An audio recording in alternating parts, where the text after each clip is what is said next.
Thank you, Lord. Pinagpalang araw po sa ating lahat. Lahat ba ay masaya? Ang mga masaya ay pumalakpak sa ating Panginoon. I encourage everyone, journey with me in our discipleship process. Umpisahan natin sa encuentro, sa encounter. Kung sino pa po dito ang hindi po nakakaranas sa ating encounter, I challenge you, join with us this coming last week of July, tentatively last week of July or first week of August. We're going to have our encounter.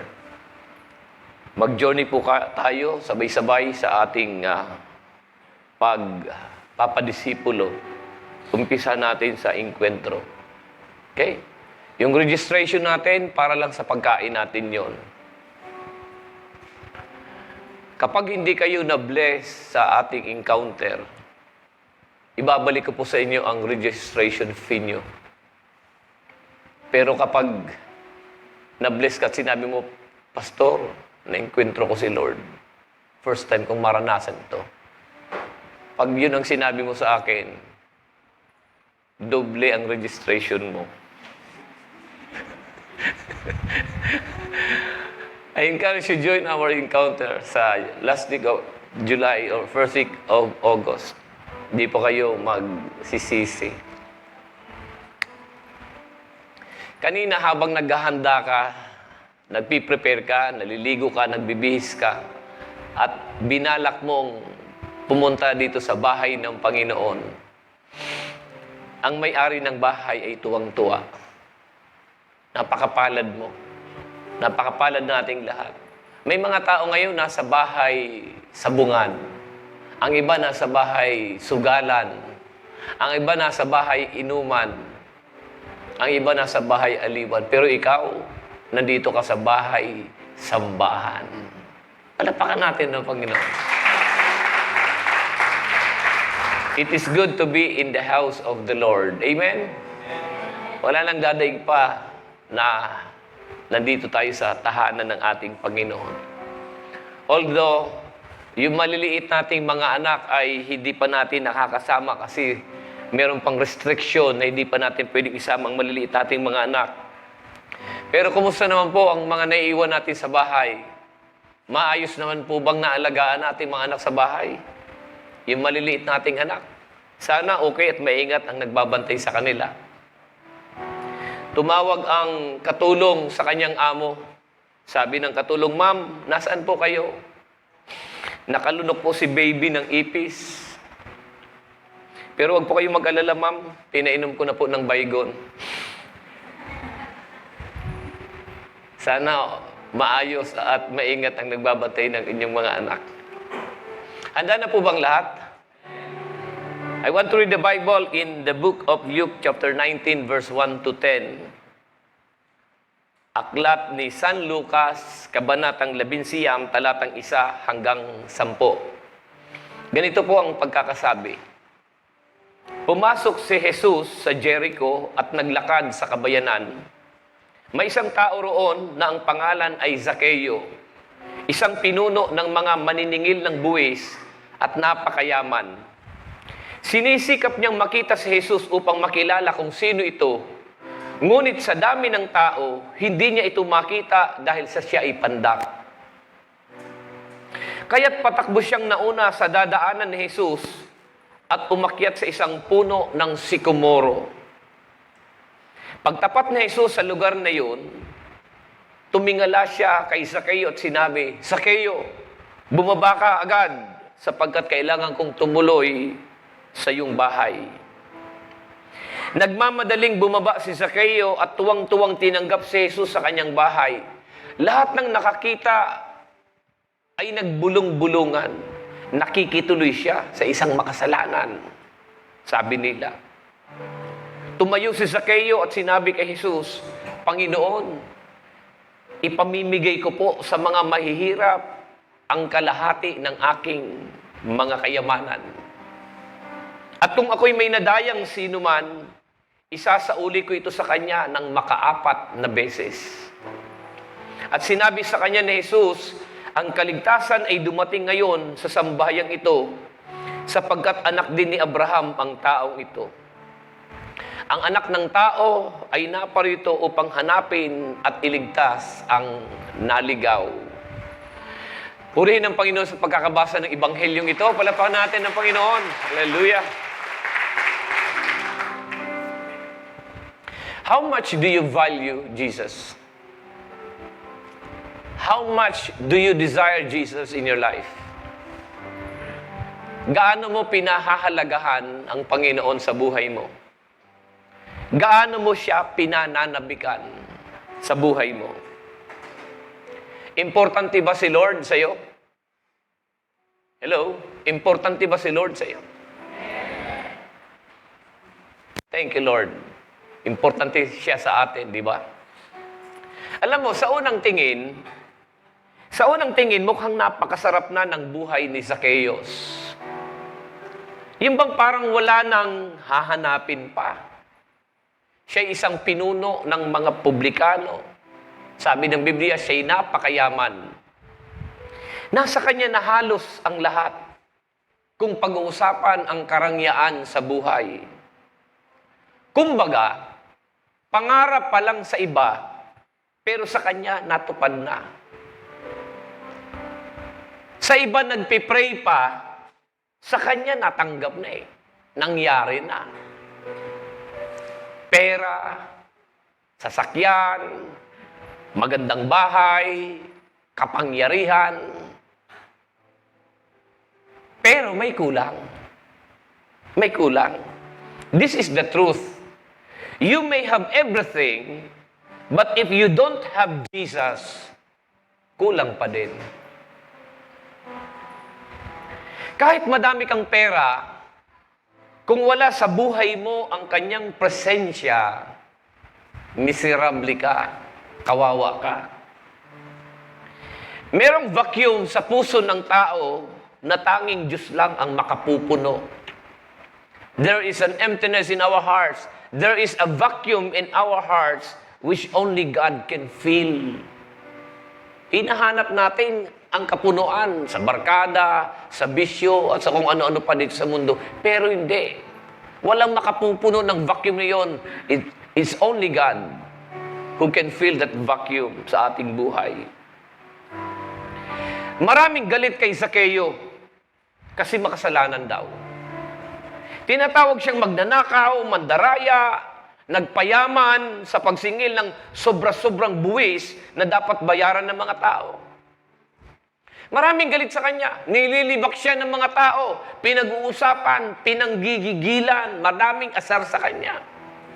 Nililibak siya. Chinichismis siya. Below the belt ang mga sinasabi sa kanya. Kapatid, yung makarinig ka ng hindi magandang sinasabi tungkol sa iyo, hindi ba sasamang pakiramdam mo? Ikaw ba, naranasan mo na ba na libakon ka? Sino din naranasan mo na nalibakon ka sa kapwa mo? Naranasan mo na ba na itchismis ka? Pag-iristoryahan ka? Ano sa pakiramdam mo? Ha? Anong mararamdaman mo pag may naglilibak sa imo? Si Zacchaeus, madaming galit sa kanya, pinag-uusapan siya. Ginlilibak siya. Mapagal, makulog sa pamatayan, ginlilibak. Ako, naranasan ko na, nalibakon ako. Diri lang sa chinismis ako, diri lang sa lilibak ako, narinig ko pa ng tenga ko. Nagbubulungan kunyari. Pero ako pala yung topic. Ako pala yung topic, nagbubulungan. Ginlilibak ako. Dinig na dinig ko yung pangalan ko. Binabanggit yung pangalan ko. Bati uno ng gayon sa talinga ko. Ang sabi, aramay na si Pastor Chio. Ha? Gwapuhunon good. Hama ka sa nalibak. Gusto mo makabati na yung sa nalibak. Si Zacchaeus, damono rin. Iba ang libak sa iya. Isasabihin siya sa mga tao, makawat ina. Mandaraya, makasalano, natabo. mapanglamang sa kapwa. Grabe, naglilibak sa iya, diridanis, below the belt, and ginsasabi sa iya. Pero teka, kung sino pa yung tinatawag nila na magnanakaw, kung sino pa yung tinatawag nila na mandaraya, makasalanan, tila sa kwento, parang sa kanya pa natuwa ang Panginoon. Siya pa ata ang napaboran at kinalugdan ng Panginoon. Bakit? Ano po bang ginawa ni Zacchaeus na sa kabila ng kanyang mga atraso, mga kasalanan at pagkukulang, nakuha niyang atensyon at pabor ng Panginoong Hesus? Ang maliit na mamang ito ay nagpamalas ng 3 akto ng pagpapahalaga sa Panginoon o 3 mabiyayang pananabik. Tinawag ko itong the 3 blessed desires or the 3 acts of valuing Jesus. What are those 3 blessed desires or the 3 acts of valuing Jesus kung saan na-impress ang Panginoon at umagaw sa pansin ng Panginoon? Yung ginawa sana ng mamang ito ay gawin din natin ngayon para naman matuwa at ma-impress din natin ang Panginoon.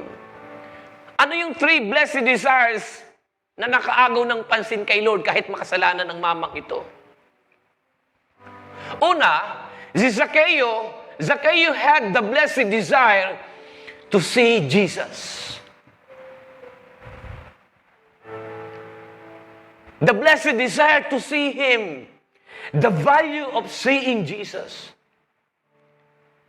Nagkaroon siya ng matinding pananabik na makita ang Panginoon. He was curious about Jesus. Curious siya, may naririnig na siya tungkol kay Jesus. Na ang Panginoong Hesus nagpapagaling, tumutulong, nagpapalaya, bumubuhay ng patay, nagpapalakad ng mga pilay, nagpapakain sa mga gutom, at nagpapatawad sa mga makasalanan. Nalagay sa puso ni Zacchaeus. Sa puso ni Zacchaeus ay nagsasabi, I want to see Him. I need this man in my life. I am rejected. Nobody loves me anymore. I am a sinner. And everybody hates me. I want to see this man called Jesus. I need Him in my life. Di pa man niya nakikita si Jesus, attracted na siya. Ang dami niya nang naririnig tungkol sa Panginoon. At alam niya sa sarili niya na kailangang makita niya ang Panginoon. Kailangan kong mamang to. Galit sa akin ng mga tao. Rejected na ako. They are already condemning me. And I need this man in my life. I need to see him. He is already attracted to Jesus kahit hindi pa niya nakikita ng mukhaan. Sinong Panginoon ang hindi matutuwa knowing that somebody is attracted to Him? Sinong Panginoon ang hindi matutuwa knowing that somebody is valuing Him a lot? Zacchaeus was attracted to see Jesus. And I want to tell you, my dear brothers and sisters, Jesus is also attracted to those who gives value and importance to Him. Na-attract din ng Panginoon sa mga taong nagbibigay ng pagpapahalaga at importansya sa Kanya. Kaya yung aking tanong kanina, kapatid, how much do you value Him? How much do you desire Him in your life? Na-attract ang Panginoon. Maagaw mo ang atensyon, ang pabor ng Diyos. Kung ganito rin ang gagawin mo kagaya ni Zacchaeus. Jesus is attracted to those who are called sinners. Jesus is attracted to those who are rejected by others. Sabi niya, galit ako sa kasalanan, pero mahal ko ang mga makasalanan. Rejected si Maria Magdalena dahil siya ay mangangalo niya. Gusto na siyang patayin. Mary Magdalene was a sinner. She was a prostitute. She was rejected by men, but never to Jesus. Sabi ng mga taong dapat patayin, dapat batuhin hanggang mamatay. Sabi ng Panginoon, ang sino mang walang kasalanan, yun ang unang pumukol ng bato. Lahat may hawak na bato. Pero isa-isang binitawan ng bato at umuwi. Lahat tayo may atraso kay Lord. Sabi ng Panginoon kay Maria Magdalena, sinaktan ka ba nila? Hindi po, Panginoon. Hindi rin kita sasaktan. Jesus is attracted to sinners like you. Si Bartimeo, na isang bulag, he cried with a loud voice, Jesus, Son of David, have mercy on me. Jesus, Son of David, have mercy on me. And people rejected him. Sabi ng mga tao, keep quiet. Stop shouting, ang ingay mo. Napakaingay mo, tumigil ka, tumahimik ka. But Jesus said, let him come to me. Palapitin siya sa akin. Si Zacchaeus mandaraya at magnanakaw, pero na-attract si Lord sa kanya. I want to tell you, my dear brothers and sisters, Jesus is attracted to the sinners. That is why He is attracted to you. He is attracted to sinners who gives value and importance to Him, to see Him. Bakit nalugod ang Panginoon kay Zacchaeus? Dahil nagkaroon siya ng matinding pagpapahalaga, masidhing pananabik na makita ang Panginoon. Hinahamon kita, mga kapatid. Hinahamon ko po kayo. Sa mga gawain at pagtitipon po natin, sa ating church celebration, sa ating simbahay, ang iyong pagdalo, it is an act of seeking Him. Kaya dapat tuwing may gawain, ilan ba sa inyo excited ka tuwing araw na may gawain?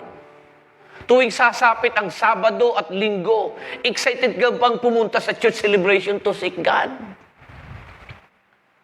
Tuwing sasapit ang araw na may cell group, merong simbahay, do you feel excited?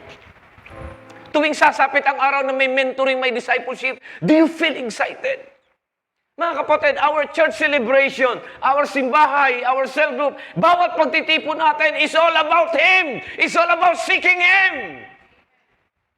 If you want to win the favor of God, kung gusto mo makuha ang pabor ng Panginoon, ang attention ng Panginoon, maging interesado ka sa paghahanap sa Kanya. Gaya ni Zacchaeus. He had a blessed desire to see Jesus. I want to see Him. Ang bawat pagtitipon natin, kapatid, ay paghahanap sa Kanya. Is an act of seeking God. Get excited because Jesus is pleased if you're excited to seek Him. Sabi ng Panginoon, if you seek me, you shall find me when you seek me with all your heart. Kung hahanapin niyo ako, matatagpuan ninyo ako. Kung hahanapin ninyo ako ng buong puso. Mga kapatid, siya ang Diyos na nagtatago. Pero kapag hinanap mo, nagpapaimod. Kay excited si Lord na makainkwentro ka, makaharap ka. Nalulugod ang Panginoon sa isang makasalanang hinahanap siya. Dapat lagi natin siyang hinahanap. Kaya dapat tuwing may gawain, merong church celebration, merong simbahay, may mentoring, may discipleship. It's all about seeking Him.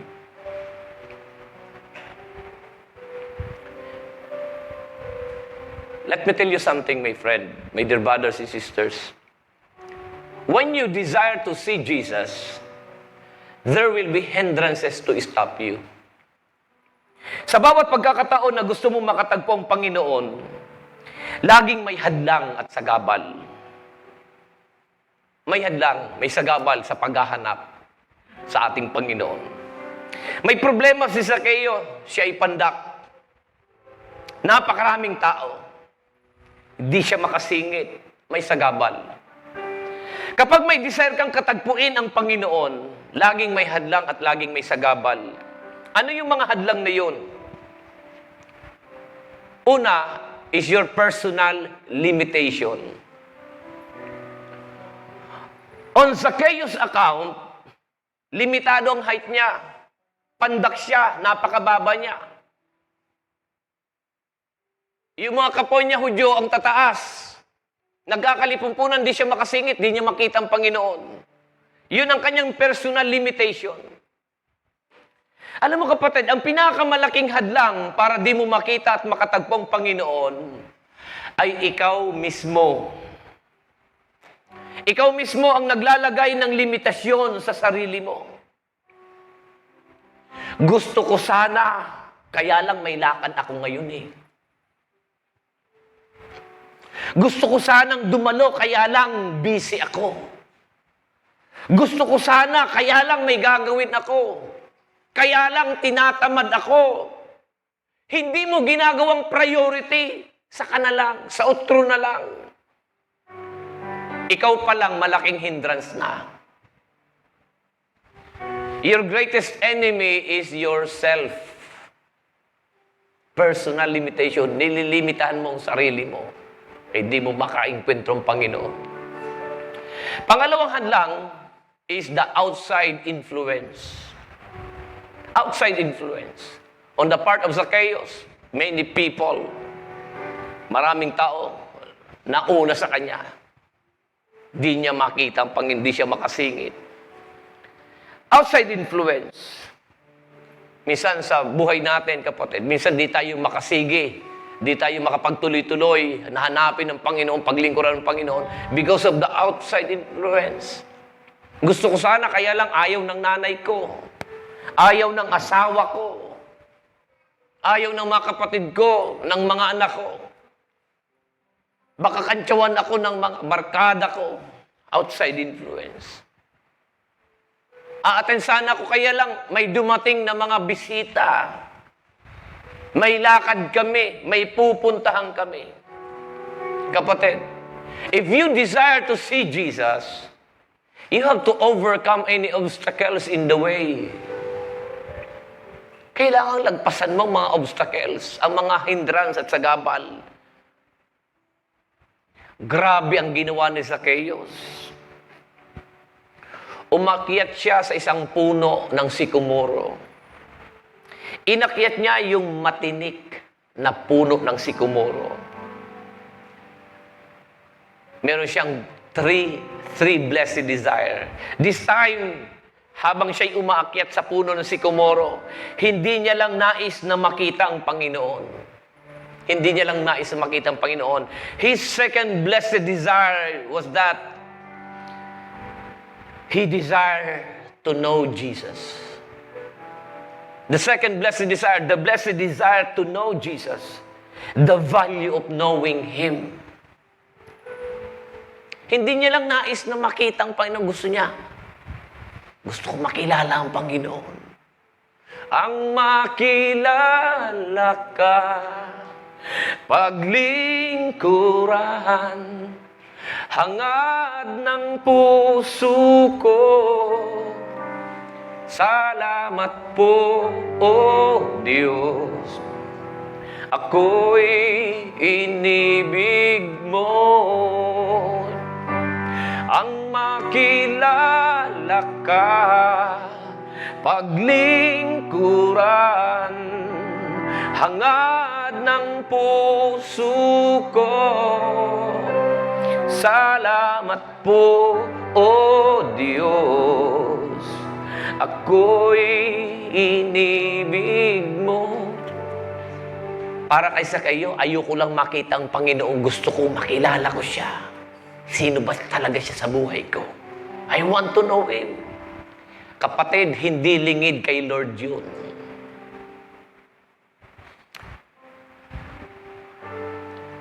Yung matinding interest mo sa Kanya, tatapatan din ng Panginoon. Tinapatan ng Panginoon ang kanyang desire na makita at makilala siya. Ang sobrang interest niya na makita at makilala ang Panginoon, tinapatan ng Panginoon. Sa dami ng mga taong nagkakalipumpunan habang siya'y naglalakad sa daan patungong Jericho, bigla siyang huminto sa tapat ng puno ng sikomoro, tumingala at sabi, Zacchaeus, bumaba ka dyan. Tutuloy ako sa bahay mo ngayon. Tutuloy ako sa bahay mo ngayon. Tinapatan ng Panginoon ang kanyang desire na makita at makilala siya. Huminto siya sa tapat ng puno. Baba ka dyan. Tutuloy ako. Tamang sabi ng Bible, if you seek me, you shall find me when you seek me with all your heart. If you want to know Jesus, He will give you the privilege to know Him. If you want to know Jesus, He will give you the privilege to know Him. Sabi ng Panginoon, sa kayo, tutuloy ako sa bahay mo. Mag-fellowship tayo. Magkwentuhan tayo. Mag-usap tayo. Biro mo sa bahay ni Sakayo, nag-cell group sila, one-on-one cell group.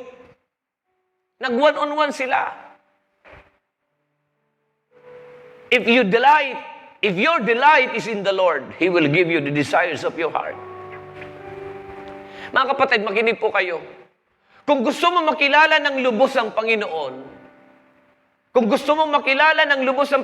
dapat nag-e-effort ka.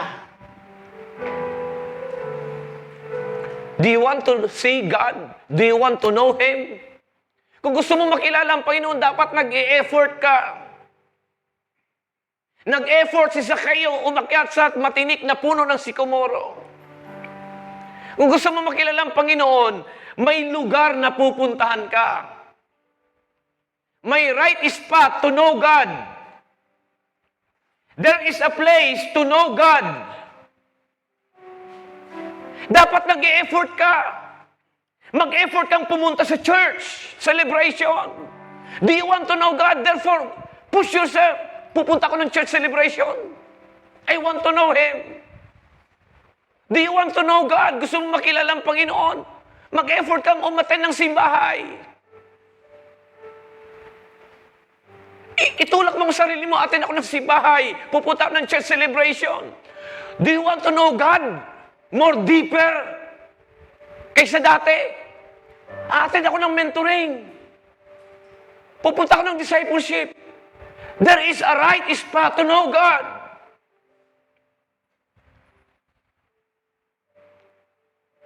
Discipleship, mentoring, church celebration, simbahay, yan ang mga right spot to know Jesus. Para lang makita at makilala ni Sakayo ang Panginoon, hindi niya pinansin kahit matinik ang puno. Binaliwala niya ang tinik, binaliwala niya ang hirap sa pag-akyat ng sikomoro. Makinig po kayo kapatid. There is a ladder to know Jesus. There is a ladder to know Him. May hagdang babagtasin para makilala ang Panginoon. Merong puno na aakyatin. Pero bakit ikaw, ang nakikita mo sa puno ay yung tinik? Imbis na makita mo yung opportunity. Gusto mo makilala ang Panginoon, pero puro tinik ang nakikita mo. Baliwalain mo yung tinik. Kagaya ng pagbaliwala ni Sakayo sa hirap ng pag-akyat sa matinik na puno ng sikomoro. Gusto mo makilala ng lubos ang Panginoon, bagtasin mo. Bagtasin mo ang simbahay. Bagtasin mo ang church celebration. Bagtasin mo ang encounter, ang post-encounter, ang school of leaders, ang mentoring, ang discipleship training. Bakit puro tinik ang nakikita mo imbis na opportunity? Anayin mo ta, permi pawot. Puro pawot. Pano, gabi ang simbahay. Hinimo na aga, pano aga. Hinimo na hapon, pano hapon. Pano habos ang kapitbahay ko. Pano habos ang tiyo ko. Pano habos ang agum ko. Pano ang simbahan. Pano ang tindahan ko. Pano ang trabaho ko. Puro tulok ang naimod ta. Pano Domingo? May gawain na Sabado. Pano Sabado? Pano habos ang kaurupod ko? Maski sino na Poncio Pilaton maghabo, basta gusto mo God, wala makapugol sa imo. How can you know Jesus more kung panay tinik at hadlang nakikita mo? Imbis na may mood mo opportunity, lagi mong nakikita tinik sa mga simbahay leaders na nandito. Ang Sabado ba ng hapon sa ating mentoring, sa ating discipleship, tinik ang nakikita mo dahil lagi kang wala. Imbis na makita mo ng pagdalo sa mentoring, sa discipleship, ito ay isang opportunity. Anong nakikita mo? Tinik o opportunity? Ikaw, bakit wala ka lagi sa simbahay? Anong nakikita mo sa simbahay? Ang simbahay ba'y tinik o opportunity? Dapat nakikita mo opportunity, hindi tinik. How can we know Jesus more kung panay tinik, panay hadlang ang nakikita natin? Imbis na maimod opportunity. Take the opportunity to work hard and climb. Mga kapatid, hinarap ng Panginoon ng krus, hinarap ang koronang tinik, hinarap ang mga hampas at hambalos ng mga berdugong Romano, hinarap ng Panginoon ang pagbaon ng pako sa kanyang palad at sa kanyang paa, hinarap ng Panginoon ang hagupit. Makinig ka, hindi tiningnan ng Panginoon ang tinik. Hindi nakatingin ang Panginoon sa mabigat na krus. Hindi nakatingin ang Panginoon sa matatalim at matutulis na koronang tinik. Hindi nakatingin ang Panginoon sa matatalas na hambalos ng mga berdugo sa kanyang katawan. Hindi niya nakikita ang tinik. Ang nakikita niya ay isang oportunidad, ang pagkakataon na ikaw at ako'y mailigtas niya. Hindi siya nakatingin sa tinik. Ang sabi ng Panginoon, if I die, you will live. If I die, you will live. Huwag mo rin tingnan ng tinik sa paglilingkod sa Panginoon. Lahat ng mahirap, inako na ng Panginoon. Binibigay sa iyo magaan. Bakit mo pa iniiwasan ng tinik? Don't look at the thorns. Look at the opportunity. If I will attend simbahay, if I will attend the church celebration, if I will embrace discipleship and mentoring, it's an opportunity to know God more. It's an opportunity to know Jesus more. Kapatid, grow up. Let's grow up. Hindi yung mabigat na krus ang tiningnan ng Panginoon. Hindi yung koronang tinik. Ang nakita niya ay pagkakataon na ikaw at ako'y masagip. Sabi ng Bible, who, for the joy that is set before him, he endured the cross, scorning its shame. Dahil sa kagalakang nakikita niya, dahil sa kagalakang nag-aantay sa kanya, hinarap niya ang krus at ang kamatayan niya. Sabi doon, who for the joy? Sino yung joy na nakikita niya? Who for the joy that is set before him? Ang nakikita niya, ikaw ang kaligtasan mo.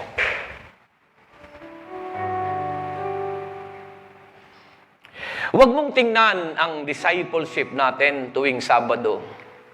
Huwag mong tingnan ang church celebration natin tuwing Linggo. Huwag mong tingnan ang simbahay natin tuwing weekday na isang matinik na puno. Huwag mong tingnan ang paghawak ng simbahay na isang tinik. Huwag mong tingnan ang pagdalo sa simbahay ay isang tinik. Tignan mo ito bilang isang opportunity na makilala mo lalo ang Panginoon. Opportunity na magamit ka ng Diyos para sa iba. Opportunity na mag-grow ka. May right spot na dapat mong kalagyan. Jesus will show up to those whose hearts are hungry for Him. Nagpapaimod si Lord sa mga tao na gutom sa iya. Nag-aasam sa Kanya. There is a right spot to know God more. There is a right spot to know God more. And in this church, kapatid, sa church na sa gawain natin, our church celebration, our simbahay, our encounter, post-encounter, school of leaders, mentoring, discipleship, our personal devotion, those are the right spot to know God more. Bagtasin mo ang puno. Akyatin mo ang sikomoro kahit may tinik. Alisin mong tinik. Alisin mo mga hadlang. Take the opportunity. Take away the thorns. Zacchaeus had the blessed desire to see Him. Secondly, he has that blessed desire to know Him. And lastly, Zacchaeus had the blessed desire to follow Him. The blessed desire to follow Jesus. Nagkaroon siya ng matisidihing pananabik. Susunod ako. Tatalima ako sa Kanya. Papasakop ako sa Kanya. Susunod ako sa Panginoon. Take the word to the heart. Ang narinig mo, dibdibin mo. Nag one-on-one discipleship. Nag one-on-one mentoring. Nag one-on-one cell group si Zacchaeus at ang Panginoon sa bahay niya. Matapos mag-share ang Panginoon, sabi ng Bible, tumayo si Zacchaeus at ang sabi, Panginoon, ipamimigay ko po sa mga mahihirap ang kalahati ng aking mga kayamanan. Half of my money, half of my wealth, I will give it to the poor. At kung ako'y may nadayang sino man, 4 na beses kong ibabalik sa Kanya. Grabe. The blessed desire to follow Jesus. Mga kapatid, ang paglapit sa Diyos ay dapat nagre-resulta ng pagbabago at pagsunod. Ang paglapit sa Diyos ay dapat laging nagre-resulta ng pagbabago at pagsunod. You cannot serve God and remain the same. You cannot serve God and remain the same. Ang tunay na disipulo, nagbabago ang buhay, nagiging doer of the word, may transformation, may patotoo. Kasama na dyan ang pagkukumit sa misyon ng Panginoon. Laging may patotoo, laging may pagbabagong makikita sa isang tunay na naglilingkod sa Panginoon. Nagkakaroon ng desire to follow Jesus like Zacchaeus. Ikaw, anong pagbabago na ba ang naging resulta ng paglapit mo sa Diyos? Ay, ako santo. Ay, grabe ang buhay ko santo. Sandiri ko pa kailala ang kagurangan. Parainom ako, nagdadrugs ako, nagsusugal ako, mabisyuhon ako, makihiranon ako. Grabe ang basura ko sa panahon. Sandiri ko pa kilala si Lord. Pero, saan makilala ko ang Panginoon? Praise God. Maumang gihapon. Ganun ba yun? Ang makilala mo ang Panginoon, ganun pa din. Ang paglapit mo sa Panginoon dapat nagre-resulta ng patotoo, ng pagbabagong buhay, ng transformation sa buhay mo. Anong mga utos na bang ginagawa mo at pinapamuhay mo na ngayon?